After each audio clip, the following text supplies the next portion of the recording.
जय हिंद दोस्तों, मैं कुणाल आपका स्वागत करता हूं। ये हमारे आधुनिक इतिहास के सीरीज का 63वां वीडियो है और आज का टॉपिक है पूना समझौता 1932, जिसे इंग्लिश में पूना पैक्ट 1932 कहते हैं। तो आइए समझते हैं पूना समझौता हमारे आधुनिक इतिहास के लिए क्यों महत्वपूर्ण था। इसके संबंध में कुछ जानकारियाँ प्राप्त करते हैं।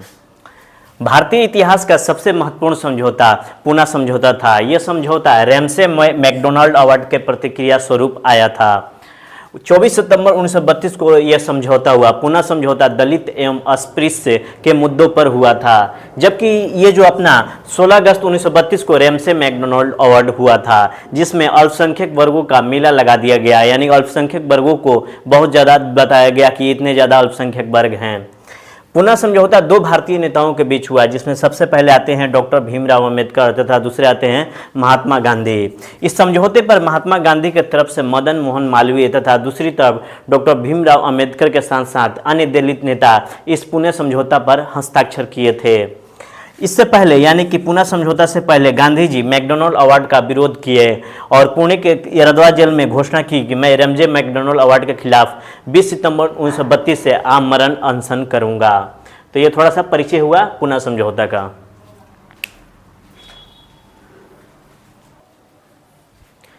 अब देखते हैं कि गांधी जी उपवास या व्रत करने का ये प्रण लिए थे। इनकी मांग थी कि दलितों और अस्पृश्य को अल्पसंख्यक मानकर भारतीय समाज से अलग कर दिया गया है, ये हमें स्वीकार नहीं है। गांधी जी को ये बात स्वीकार नहीं थी।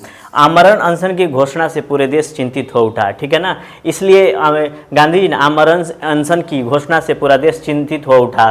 देश जानता था कि गांधी जी की आत्मशक्ति बहुत प्रबल है। अगर उन्होंने एक बार निर्णय ले लिया तो निर्णय से विमुख करना आसान नहीं है, ठीक है ना। निर्णय से इनको विमुख करना आसान नहीं है। तो इस कारण उस समय देखेंगे कि बहुत सारे हिंदू अपने दरवाजे खोले थे, सवर्ण हिंदू।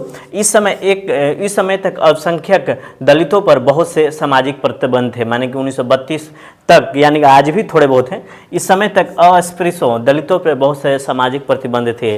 सामान्य लोग के क्षेत्रों में ये आ नहीं सकते थे, कुएं से पानी नहीं भर सकते थे, तालाब में स्नान नहीं कर सकते थे, घोड़ा पर चढ़कर बारात नहीं कर सकते थे, चप्पल पहन नहीं सकते थे। ये अल्पसंख्यकों का हिसाब किताब है।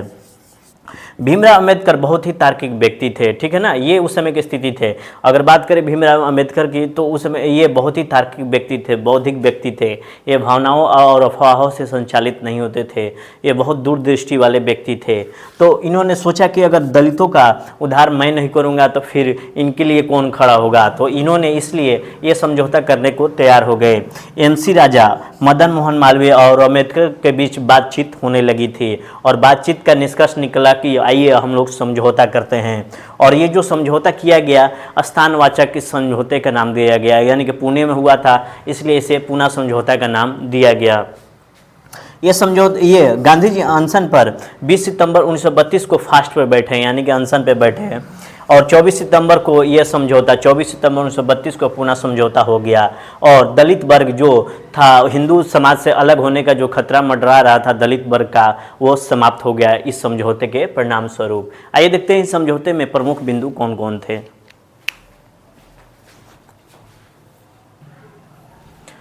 पूना समझौते के मुख्य बातों की बात करें तो दलित वर्ग के लिए पृथक निर्वाचक मंडल को खत्म कर दिया, यानी कि दलित वर्ग अपने जो प्रतिनिधि थे खुद चुनते थे, ठीक है ना।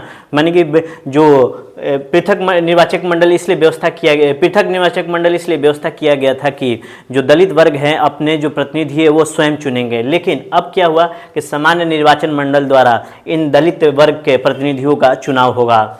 दूसरी बात करें तो केंद्र और प्रांत में सीटें आरक्षित कर दी गई दलित वर्ग के लिए और इनमें संख्या भी बढ़ा दी गई।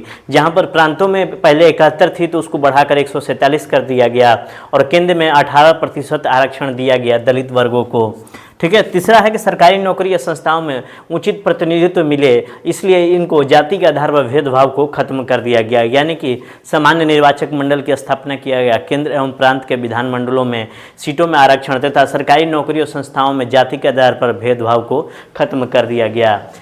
इस समझौते के बाद पूरे देश ने सांस ली और पुनः समझौते को ब्रिटेन भेजा गया। तो ब्रिटिश सरकार ने रैमजे मैकडॉनल्ड के संशोधित रूप मानकर स्वीकार कर लिया। ये रैमजे मैकडॉनल्ड पुनः समझौता से पहले आया था। अब क्या, अब ब्रिटेन जब भेजा गया पुनः समझौते को तो कहा गया कि रैमजे मैकडॉनल्ड का संशोधित रूप है। अभी देखेंगे रैमजे मैकडॉनल्ड क्या था, ठीक है ना।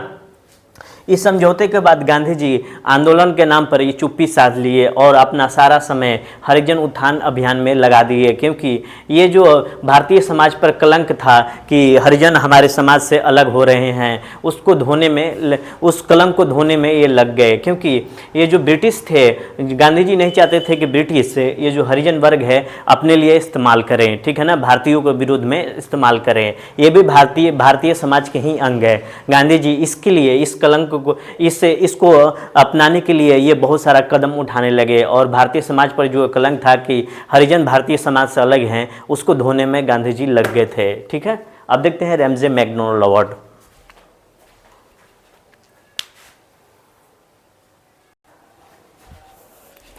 रैमजे मैकडॉनल्ड अवार्ड अगले लेक्चर में देखेंगे। तो आज भर के लिए इतना ही। आपके सहयोग के लिए धन्यवाद। नमस्कार, जय हिंद।